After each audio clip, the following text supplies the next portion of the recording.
السلام علیکم ورحمۃ اللہ وبرکاتہ۔ کلاس نام امید کرتا ہوں کہ تمام طالب علم خیریت سے ہوں گے۔ بیٹا آج 20 اگست 2020 بروز جمعرات سبق کاہلی کا بقیہ نثری حصہ پڑھنے جا رہے ہیں، تو آئیے وقت ضائع کیے بغیر ہم نثر کی طرف بڑھتے ہیں۔ ایک ایسے شخص کی حالت کو خیال کرو جس کی آمدنی اس کے اخراجات کو مناسب ہو اور اس کے حاصل کرنے میں اس کو چندہ محنت و مشقت کرنی نہ پڑے۔ بیٹا اس لائن میں یہ بات بیان کی گئی ہے کہ آپ ایک ایسے شخص کو اپنے ذہن میں فرض کر لو جس کی آمدنی یعنی کہ جس کی ماہوار آمدن، وہ آمدن اس کی تنخواہ بھی ہو سکتی ہے، وہ کہیں کام کر رہا ہے، اگر وہ کاہل ہے کام نہیں کرتا، یہ آمدنی اس کو اس کی زمین سے یا کسی کرائے سے آتی ہے یا گھر بیٹھے اس کو یہ آمدنی مل جاتی ہے، اور کتنی ملتی ہے کہ ایسا شخص جس کی آمدنی اس کے اخراجات کو مناسب ہو۔ اخراجات، اب یہ لائن بہت سمجھنے والی ہے۔ کیا اخراجات کو مناسب روزمرہ کے معاملات اس آمدنی سے مکمل ہو جائیں، یعنی اس کی آمدنی اگر 1 لاکھ ہے اور اس کے اخراجات 90,000 یا 95,000 یا 80,000 کے قریب ہیں، اور اس کے حاصل کرنے میں، کس کے حاصل کرنے میں؟ آمدنی کے حاصل کرنے میں اس کو چندہ محنت و مشقت نہ کرنی پڑے، چندہ ذرا،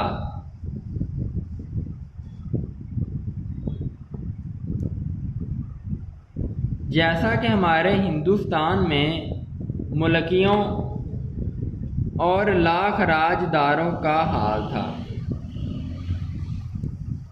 وہ اپنے دلی کوا کو بھی بیکار ڈال دے تو اس کا کیا حال ہوگا؟ جی، شخص کی آمدنی اس کے اخراجات کو مناسب ہے اور وہ آمدنی حاصل کرنے کے لیے اس کو کوئی محنت بھی نہیں کرنی پڑتی، اور اس کے ساتھ وہ اپنی دلی قوتوں کو بھی بیکار چھوڑ رہا ہے، دلی طاقتوں کو بھی ضائع کر رہا ہے۔ اب اس کا کیا حال ہوگا؟ مصنف کہتا ہے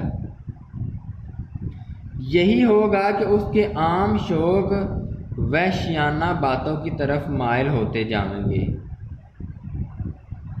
وحشیانہ باتیں، درندوں جیسے کام مائل ہوتے جائیں گے، کھینچے جائیں گے۔ مزیدار کھانا اس کو پسند ہوگا، یعنی کہ فضول خرچی باہر کی، قمار بازی جوا کھیلنا، اور تماش بینی کا عادی ہوگا، تماش بینی طرح طرح کی چیزیں رونڈ کے اور میلوں میں گم رہنا، اور یہی سب باتیں اس کے وحشی بھائیوں میں بھی ہوتی ہیں۔ کون سے وحشی بھائی؟ جانور۔ دیکھیں بیٹا، جانور تماش بین ہوتے ہیں، آوارہ پھرتے رہتے ہیں، جہاں جو ملا وہیں کھا لیا، جو دکھا اس میں منہ ڈال دیا۔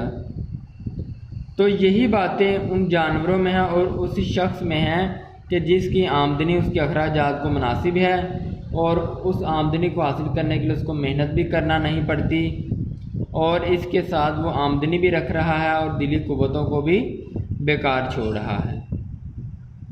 البتہ اتنا فرق ہوتا ہے کہ وہ پہواڑ بد سلیقہ وحشی ہوتے ہیں، پہواڑ جنگلی بد سلیقہ جن کو کوئی سلیقہ نہیں ہوتا، اور یہ ایک وضعدار وحشی ہوتا ہے، وضعدار ٹھاٹ باٹھ والا، لباس والا، کپڑے والا۔ آگے آخری پیراگراف، ہم قبول کرتے ہیں کہ ہندوستان میں ہندوستانیوں کے لیے ایسے کام بہت کم ہیں جن میں ان کو قوائے دلی دل کی قوت اور قوت عقلی عقل کی قوت کو کام لانے کا موقع ملے، اور برخلاف اس کے اور ولایتوں میں بیرون ممالک میں، خصوصاً انگلستان میں، وہاں کے لوگوں کے لیے ایسے موقع بہت ہیں، اور اس میں بھی کچھ شک نہیں کہ اگر انگریزوں کو بھی کوشش اور محنت کی ضرورت اور اس کا شوق نہ رہے جیسا کہ اب ہے، تو وہ بھی بہت جلد وحشت پونے کی حالت کو پہنچ جائیں گے۔ کتنی پیاری بات کہی مصنف نے یہاں تک۔ مصنف لکھتا ہے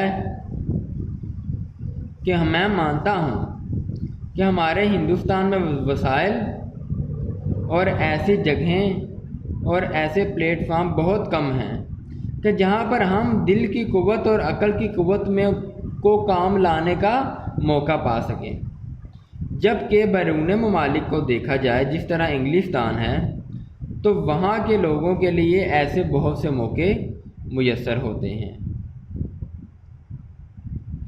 اور انگریز آج اگر کسی مقام پر ہے تو صرف اسی وجہ سے ہے کہ وہ اپنی دل کی قوتوں اور دل کی طاقتوں کو برابر عمل میں لاتے ہیں۔ ہاں، اگر انگریز بھی کوشش اور محنت چھوڑ دیں،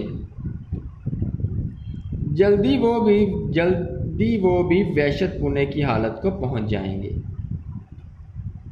مگر ہم اپنے وطنوں سے یہ کہتے ہیں، ہم وطنوں سے یعنی ہندوستانیوں سے یہ کہتے ہیں کہ ہمارے ملک میں جو ہم کو اپنے قوائے دلی دل کی قوتیں، دل کی طاقتیں، اور قوت عقلی عقل کی قوتیں کو کام میں لانے کا موقع نہیں رہا، اس کا بھی سبب یہی ہے کہ ہم نے کاہلی اختیار کی ہے، یعنی اپنے دلی قوا کو بیکار چھوڑ دیا ہے۔ اگر ہم کو قوائے قلبی اور قوت عقلی کے کام میں لانے کا موقع نہیں ہے تو ہم کو اس کی فکر اور کوشش چاہیے کہ ہم یہ موقع کیوں کر حاصل ہو کہ اگر ہمارے پاس ہندوستان میں دل کی قوتوں کو اور عقل کی قوتوں کو عمل میں لانے کا کوئی موقع میسر نہیں تو ہمیں وہ موقع حاصل کرنا چاہیے۔ اگر اس کے حاصل کرنے میں ہمارا کچھ قصور ہے تو اس کی فکر اور کوشش چاہیے کہ وہ قصور کیوں رفع دور ہو۔ غرب کے کسی شخص کے دل کو بیکار پڑا رہنا نہ چاہیے، کسی نہ کسی بات کی فکر و کوشش میں مصروف رہنا لازم ہے تاکہ ہم کو اپنی تمام ضروریات کے انجام کرنے کی فکر اور مستعدی سوچ۔ جب تک ہماری قوم سے کاہلی یعنی دل کو بیکار پڑا رکھنا نہ چھوٹے گا، اس وقت تک ہم کو اپنی قوم کی بہتری کی توقع کچھ نہیں ہے۔ توقع، امید، آس۔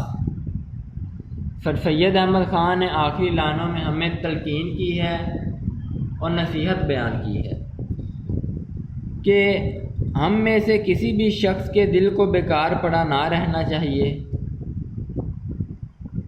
اور ہر وقت اس بات کی کوشش اور فکر میں مصروف رہنا چاہیے کہ ہم دل کی قوتوں اور عقل کی طاقتوں کو عمل میں لائیں۔ جب تک ہم اپنی قوم سے کاہلی کو نہ چھوڑیں گے اور ہمارا دل و دماغ اپنی قوتوں کو نہ پہچانے گا، اس وقت تک ہم اپنی قوم کی بہتری کی کچھ توقع نہیں رکھ سکتے۔ That's it. بیٹا آپ کا آج کا موضوع اختتام کو پہنچا۔ سبق کاہلی کا مکمل خلاصہ آپ نے یاد کرنا ہے اور یاد کرنے کے بعد اسے ایک دفعہ لکھنا ہے۔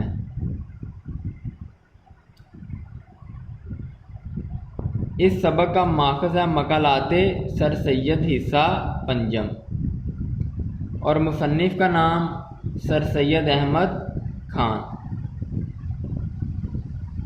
میں رمضان سکندر اسی کے ساتھ تمام بچوں سے اجازت چاہتا ہوں۔ خوش رہیں، آباد رہیں، جیتے رہیں۔ السلام علیکم ورحمۃ اللہ وبرکاتہ۔